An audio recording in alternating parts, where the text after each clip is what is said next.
उन्हें खरीद लेंगे। हमें मिलकर उनकी सोच को हराना है।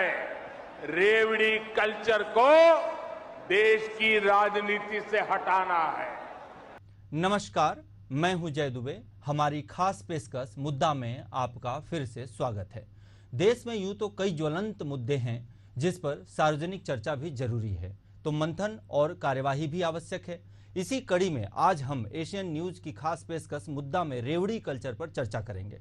इसमें दो राय नहीं है कि भारत तरक्की के नए सोपान तय कर रहा है, लेकिन सत्ता पर काबिज होने की जिद में देश के राज्यों में जिस तरह से मुफ्तखोरी की आदत लगाई जा रही है, सही मायने में यह देश को गर्त की तरफ ले जाने वाला है। यह हम नहीं बल्कि राज्यों पर बढ़ता कर्ज कह रहा है। अच्छी बात है कि देश के प्रधानमंत्री नरेंद्र मोदी ने गरीबों के लिए मुफ्त राशन की व्यवस्था की है, गरीब बच्चों को मुफ्त शिक्षा प्रदान करने का बीड़ा उठाया है, उपचार के लिए आयुष्मान योजना का संचालन हो रहा है, किसानों को समृद्ध बनाने और उनका मनोबल बढ़ाने सम्मान योजना चलाई जा रही है। लेकिन सत्ता हासिल करने के लिए जिस तरह की होड़ चलती है, मतदाताओं को लुभाने के लिए जो लालच दिया जाता है, यही रेवड़ी कल्चर कहलाता है या नहीं, यह बात मुद्दा में आज हम लंबे तौर पर और एक बृहद रूप से डिस्कस करेंगे। भारत रत्न पूर्व प्रधानमंत्री अटल बिहारी वाजपेयी ने कहा था कि देश की तरक्की चाहिए तो देश में केवल शिक्षा, स्वास्थ्य और न्याय ही मुफ्त में मिलना चाहिए, तभी देश की सेहत अच्छी रह सकती है। पर आज के दौर में सत्ता हथियाने के लिए अधिकांश राज्यों में राजकीय कोष की जानकारी के बगैर जिस तरह से वायदों का बाजार गर्म है, उसका सीधा असर राज्य के खजाने पर पड़ रहा है, जिसका खामियाजा करदाताओं को भुगतना पड़ता है। आरबीआई के मुताबिक 2018-19 में सभी राज्य सरकारों ने सब्सिडी पर 187 लाख करोड़ रुपए खर्च किए थे।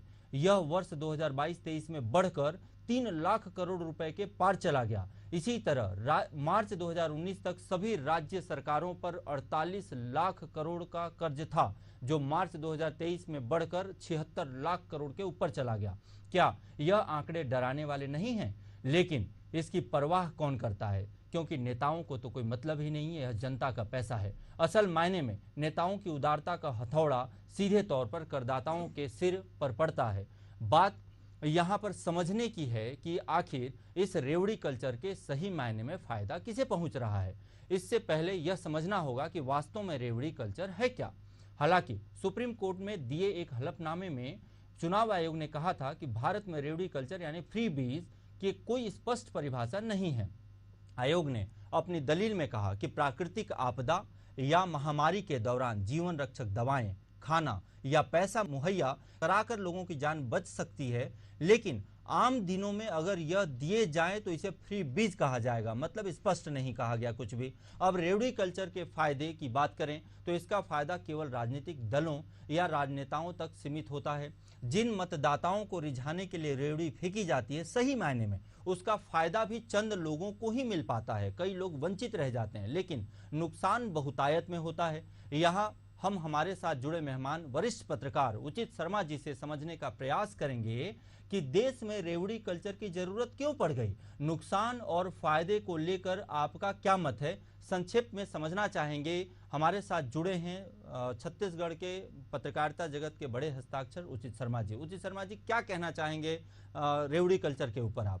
देखिए, रेवड़ी कल्चर का जो बेसिक है कि एक नीड जो है, जो आप किसी गरीब को पहुंचाना चाहते हैं, जो बेसिक चीजें देना चाहते हैं, उनकी बुनियादी समस्याओं पे या बुनियादी रूप से आप उनको लाभ पहुंचाना चाहते हैं, जो उनकी दैनिक जीवन जो उनके बहुत जरूरी है, उसमें अगर आप लाभ देना चाहते हैं तो अलग है। अब रेवड़ी कल्चर में भी अब कई प्रकार की आप देते हो, उसको आप सामाजिक कोई फायदा पहुंचाना चाहते हैं, सब्सिडी के माध्यम से पहुंचाना चाहते हैं, एमएसपी भी एक तरीके से आप उसको उनको लाभ देने की उनकी कोशिश है। मगर इनके अलावा जो तकलीफ तब होती है दुबे जी, जब हम कैश में देने ट्रांसफर हो, जब ये कैश में ट्रांसफर होने के मंशा से, राजनीतिक लाभ लेने की मंशा से इसको करते हैं। आप देखें कि अन्य कंट्रीज में जैसे कनाडा वगैरह में हम बात करें तो वहाँ फ्री शिक्षा, फ्री आपको मेडिकल है। जो बात कर रहे थे अटल जी की बात आपने कही कि इन 3 चीजों के अलावा एक न्याय फ्री में होना चाहिए, शिक्षा फ्री में होना चाहिए और मेडिकल सुविधाएं जो फ्री में होना चाहिए। इससे कोई दिक्कत नहीं है। दिक्कत तब है कि जब राजनीतिक लाभ लेने के लिए आप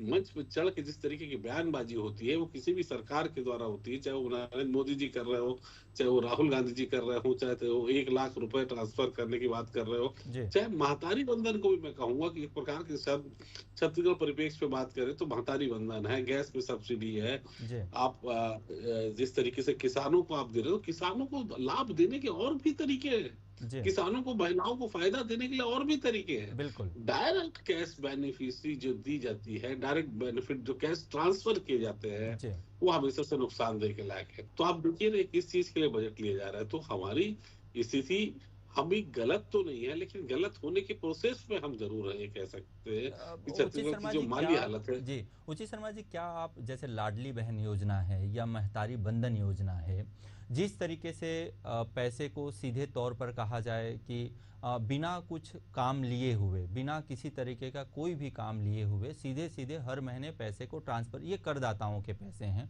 किसी न किसी रूप में राज्य के जो जनता है, राज्य की जो जनता है उन्होंने कर चुकाया है। आपके पास वो पैसा राज्य सरकार के पास जमा होती है और राज्य सरकार उसको सीधे तौर पर ऐसे ट्रांसफर कर देती है। अगर यह पैसा बचता तो राज्य के विकास में लगता। तो क्या इन योजनाओं पे आप क्या कहना चाहेंगे, क्या इन योजनाओं पे लगाम नहीं लगना चाहिए? जो छत्तीसगढ़ का या हिंदुस्तान का भला चाहता है वो नहीं चाहता कि इस तरीके की फ्री की सुविधाएं दी। आप देखिए, मैं मनरेगा को फ्री बीस की स्कीम में नहीं मानूंगा। जी मनरेगा में वो अपना श्रम करता है, उसके बाद उसको जो फीस है उसकी जो 432 रुपए के आसपास जो फीस या जो अमाउंट उनको दिया जाता है वो उनके श्रम के बदले दिया जाता है। जी लेकिन ये कैश ट्रांसफर आप जो कर रहे हैं डायरेक्ट, आप 1,000 रुपए, आप साल के 12,000 रुपए, 12,500 रुपए जो भेज रहे हैं, जी ये मतलब कहीं से उचित नहीं मानता है कि मतलब डायरेक्ट आप किसान को 6,000 रुपए, अब 8,000 रुपए, कहीं 12,000 रुपए किसान सम्मान निधि आप दे रहे हैं। जी तो ये इसके बदले आप उनको पहुंचाने के बहुत तरीके, आप उनको अच्छी गुणवत्ता के यंत्र दीजिए, अच्छे बीज दीजिए, अच्छे एमएसपी की दाम दीजिए, जी उनकी फसल के अच्छे दाम सरकार मुहैया कर सके, ये उनके लिए बहुत बेहतर है। उसको किसी तरीके की आपकी ना सब्सिडी चाहिए, ना आपसे कुछ मदद चाहिए, ना कोई फाइनेंशियल आपसे हेल्प चाहिए। जी और ये हिंदुस्तान की जनता है, मैं कहूँ स्पष्ट तौर पे, तो हम अभी डेमोक्रेसी के लिए अभी भी हम मैच्योर नहीं मानता, मैं बहुत जी स्पष्ट रूप से कहूँ जी तो अभी भी हम डेमोक्रेसी के लिए पूरे तरह मैच्योर नहीं है। जी क्योंकि जिस तरीके से हमें लालच देके, जी हमें फ्री बीज देके, हमें चुनाव के वक्त तमाम लोग लुभाने ऑफर देके जी जिस तरीके से बरगला जा रहा है, बहलाया जा रहा है और अपनी तरफ खींचा जा रहा है, जी ये कहीं से उचित नहीं मानता। और जी ना ही ये एक स्मार्ट और सही लोकतंत्र को जी मैं से कहूँ। बहुत बहुत धन्यवाद हमारे साथ जुड़ने के लिए उचित शर्मा जी। आपने बहुत ही स्पष्ट और बहुत ही उन्मुक्त विचार अपने व्यक्त किए हैं, बिल्कुल इसको मैं कहना चाहूँगा। और बहुत ही कड़ा प्रहार भी किया है कि यह व्यवस्था, यह संस्कृति ही गलत है मोटे मोटे तौर पर देखा जाए। और अगर सही मायने में लोकतंत्र को बचाना है और डेमोक्रेसी सही मायने में एक आदर्श लोकतंत्र स्थापित करना है, तो हम जैसे आप सभी को, सभी जनता को इससे, इस मानसिकता से बाहर निकलना होगा और हमको इसे कहीं ना कहीं नकारना होगा आने वाले समय पर। तभी देश और राज्य और गांव तक का सही मायने में विकास हो सकता है। राज्य के पास या देश के पास जो पैसा आएगा, उस पैसे को वो विकास में तभी लगा पाएंगे जब ये रेवड़ी कल्चर या फ्री बीज कल्चर बंद होगा। बहुत बहुत धन्यवाद हमारे साथ जुड़ने के लिए उचित शर्मा जी इस मुद्दे पर। देखिए, इसमें कहीं कोई दो राय नहीं है कि देश में रेवड़ी कल्चर विवादों के घेरे में है। मामला सुप्रीम कोर्ट तक पहुंच चुका है और इस पर सुनवाई के लिए सर्वोच्च न्यायालय ने रिजर्व बैंक ऑफ इंडिया को भी एक पक्ष बनाया है। आरबीआई के मुताबिक ऐसी योजनाएं जिनमें क्रेडिट कल्चर कमजोर होता है, सब्सिडी की वजह से कीमतें बिगड़ती हैं, प्राइवेट इन्वेस्टमेंट में गिरावट आती है और लेबर फोर्स भागीदारी में भी गिरावट आती है, वे फ्रीबीज यानी रेवड़ी कल्चर कहलाते हैं।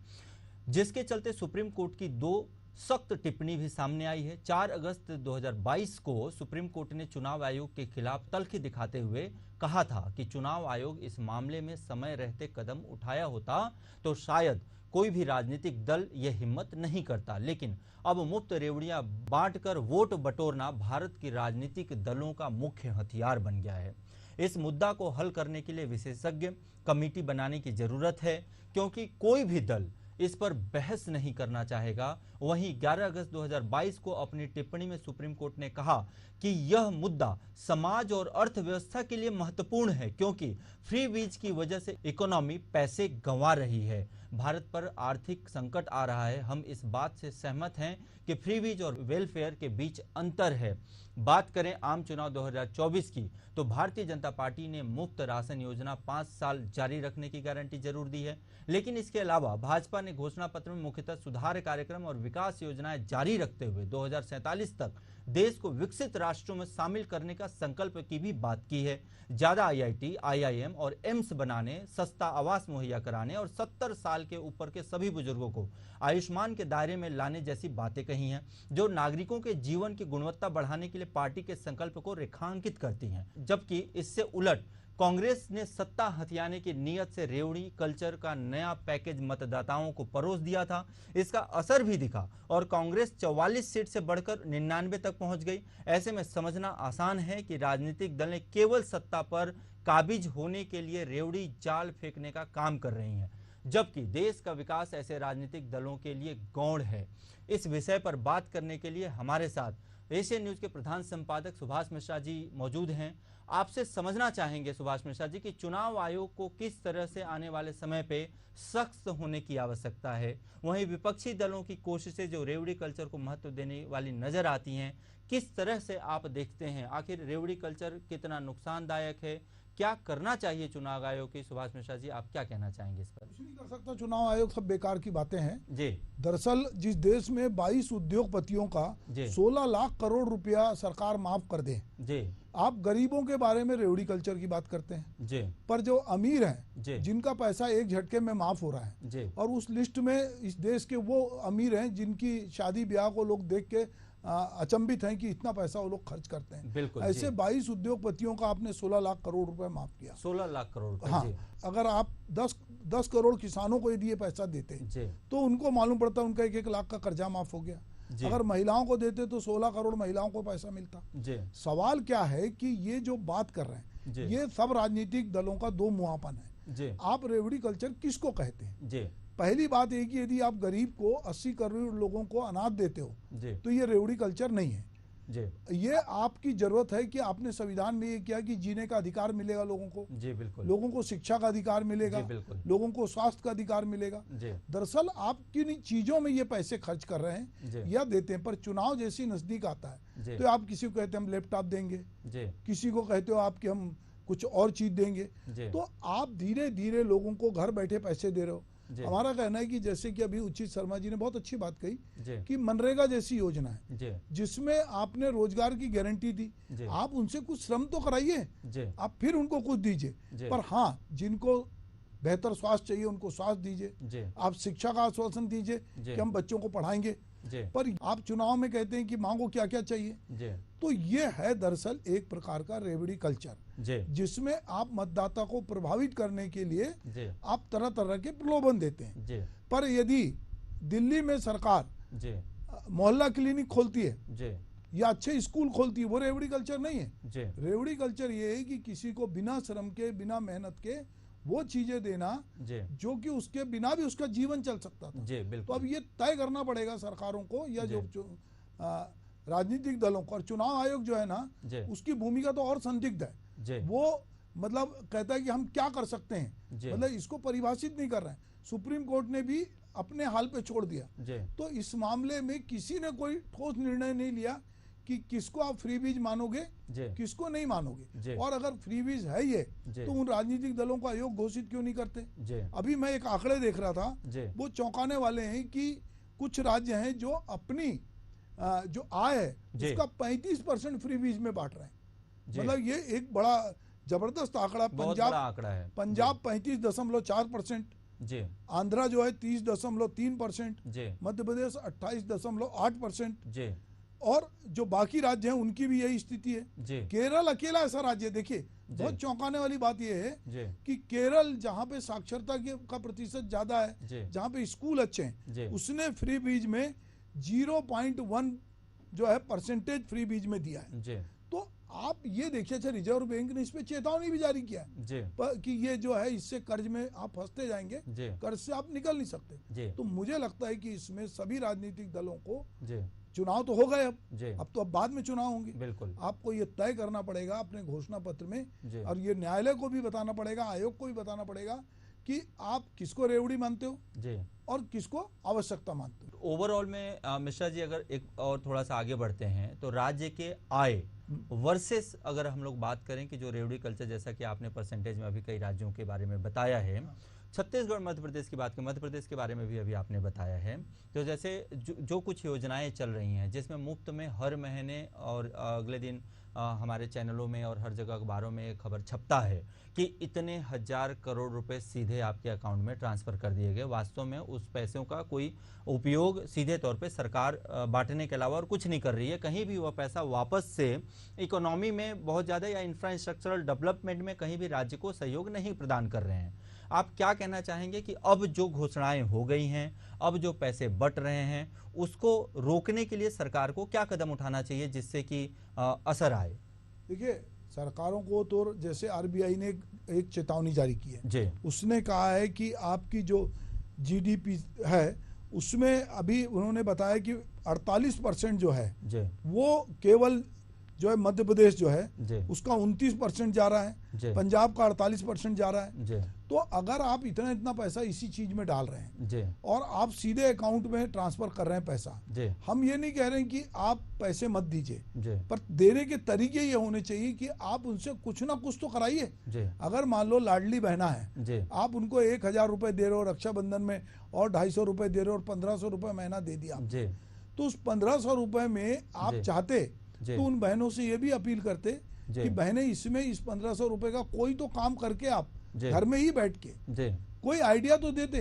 अब आप ये हर महीने देख रहे हो कि आप महतारी बंधन हो, चाहे लाडली बहना हो, चाहे और कुछ हो, आप उनसे बिना किसी उसके आपके अकाउंट में पैसा ट्रांसफर कर रहे हो। वास्तव में मिश्रा जी, रेवड़ी की संस्कृति जिसे तमिलनाडु की दिवंगत मुख्यमंत्री जयललिता ने मुफ्त sari, pressure cooker, washing machine, television set आदि का वादा करके शुरू किया था।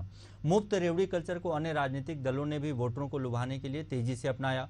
दिल्ली में आम आदमी पार्टी, जैसा कि मैंने आपको बताया, मतदाताओं को मुफ्त बिजली, पानी, बस यात्रा का वादा करके 2015 में दिल्ली विधानसभा चुनाव में बड़ी जीत हासिल की। एक ताजा मामला पंजाब विधानसभा चुनाव का भी है, जहां आपने प्रचंड बहुमत से जीत हासिल की। इस चुनाव में भी आपने 300 यूनिट मुफ्त तक बिजली, राज्य में 18 वर्ष से अधिक उम्र कि प्रत्येक महिला को 1000 रुपये प्रतिमाह, जैसा कि रेवड़ी आपने बताया, प्रतिमाह उनके अकाउंट में दे देना, ये सारी चीजें लागू किया और लागू करके फिर से सत्तासीन हो गए। सुप्रीम कोर्ट से ही उम्मीद कर सकते हैं कि सुप्रीम कोर्ट इसमें कोई रूल पास करे और कहे कि भाई ये चीजें आप नहीं कर सकते और राजनीतिक दल जो करेंगे वो अयोग्य घोषित होंगे। ऐसा जब तक सुप्रीम कोर्ट खुद नहीं करेगा तो राजनीतिक दल तो अपने स्तर पे करने से रहे, क्योंकि दोनों के घोषणा पत्र देखते हैं, बड़ी पार्टी कांग्रेस और बीजेपी दोनों इस बात के अब तो जोर देने लगी क्या क्या चीज वो और देंगे। लंबी लिस्ट निकल रही है और इनको लग रहा है कि ये बांटने से जो है ये चीजें मिलेंगी। तो मुझे लगता है कि इसमें सुप्रीम कोर्ट को ही रोल प्ले करना होगा। जी, बहुत बहुत धन्यवाद मिश्रा जी, आपने बहुत अच्छे से अपने विचार रखे। मैं उम्मीद करता हूं कि राज्य सरकार और देश की सरकार इस चीज़ पर गौर फरमाएगी और सुनेगी। देश में तीसरी बार प्रधानमंत्री नरेंद्र मोदी के नेतृत्व में केंद्र की सरकार बनी। गौर करने वाली बात यह है कि भाजपा ने 3 ही पारियों में सत्ता हासिल करने के लिए रेवड़ी का सहारा, तीनों ही पारियों में सत्ता हासिल करने के लिए रेवड़ी का सहारा नहीं लिया है, बल्कि पीएम मोदी के विकास कार्यों, देश की तरक्की के सपनों से मतदाताओं को अपने पक्ष में लाया। तीसरी पारी में भले ही भाजपा को कठिन दौर से गुजरना पड़ रहा है, गठबंधन के सहारे सरकार चल रही है, लेकिन मोदी सरकार अब भी विकास को गति देने में कहीं पीछे नहीं है, यह एक सच है। प्रधानमंत्री का स्पष्ट मानना है कि रेवड़ी कल्चर देश को तबाह कर देगा। रेवड़ी कल्चर से एक विकसित राष्ट्र की कल्पना को साकार नहीं किया जा सकता। इस विषय को लेकर सुप्रीम कोर्ट भी तल्ख नजर आई है। इन विषयों को लेकर एक बार हम फिर अपने मेहमान की तरफ रुख करते हैं और इस बार हमारे साथ News+21 और एशियन न्यूज़ के समूह संपादक राजेश लाहौटी जी हैं। उनसे जानना चाहेंगे कि रेवड़ी कल्चर पर, राजेश लाहौटी जी आपका स्वागत है, आपसे समझना चाहेंगे कि रेवड़ी कल्चर पर पीएम मोदी की तटस्थ नीति कितनी कारगर साबित है और आगे हो सकती है। कृपया इस पर प्रकाश डालें। सख्ती करके बहुत ही कड़ाई से पालन इसका कराना बहुत जरूरी है। और राजनीतिक दलों को तो अपनी मर्यादाओं को एक ये मान के चलिए सीमा में रखना पड़ेगा इसको कि हमें क्या देना है और क्या नहीं देना है। अभी हाल ही में जब इस तरह की चीजें हो रही थी और जब ये आप बता रहे थे जैसे कि और आप तमाम बातचीत भी हुई है कि तमिलनाडु से ये ट्रेंड चला था 2006 में, उसके बाद बढ़ता चला गया। सुप्रीम कोर्ट में उस समय मामला गया था 2006 में, आज 2024 है। 2006 से 2024 आप सोचिए कि कितना लंबा अंतर हो चुका है।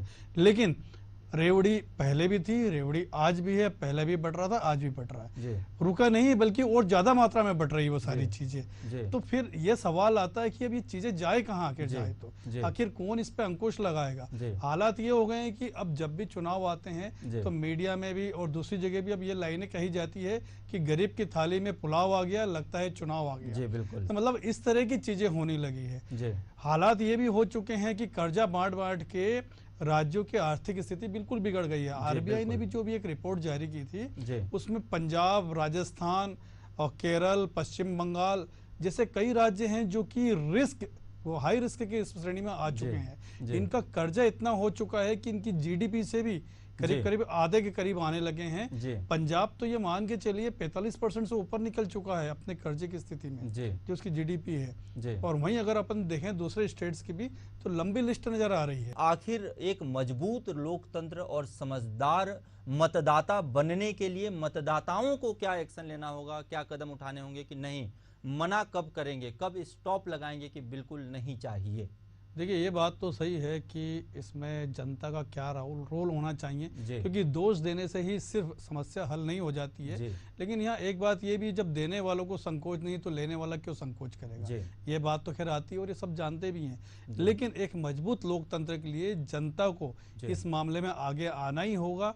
उसे ये मानना मतलब ये बताना पड़ेगा राजनीतिक दलों को कि हम वोट अपनी मर्जी से देंगे, आपकी रेवड़ियों के आधार पर नहीं देंगे। ये जब तक चीजें नहीं होगी तब तक हम लोकतंत्र को मजबूती की स्थिति में नहीं देख सकते। सभा स्थल पर हो चुका है और आज इस कार्यक्रम से पूरा मध्य प्रदेश जुड़ा हुआ है। माननीय मुख्यमंत्री जी का शुभागमन जोरदार करताल ध्वनियों के साथ माननीय मुख्यमंत्री जी डॉक्टर मोहन यादव जी का हम हार्दिक स्वागत अभिनंदन करते हैं। आज का वो स्वर्णिम अवसर है जब माननीय मुख्यमंत्री जी हमारी प्रदेश की जो छात्राएं हैं जो कि स्कूल शिक्षा में, उच्च शिक्षा में मेरिट में आई हैं, साथ ही में एनसीसी, एनएसएस, खेलकूद प्रतियोगिता में अंतर्राष्ट्रीय और राष्ट्रीय स्तर पर प्रतिनिधित्व कर रही हैं, ऐसी बालिकाओं का आज सम्मान करने के लिए माननीय मुख्यमंत्री जी का शुभागमन। मंच पर माननीय मुख्यमंत्री जी का हार्दिक स्वागत, सम्मानीय मंच का हार्दिक स्वागत। और आज के कार्यक्रम की शुरुआत हम राष्ट्रीय गीत से करेंगे। निवेदन है राष्ट्रीय गीत की प्रस्तुति के लिए, वंदे मातरम की प्रस्तुति के लिए सभी से अनुरोध, कृपया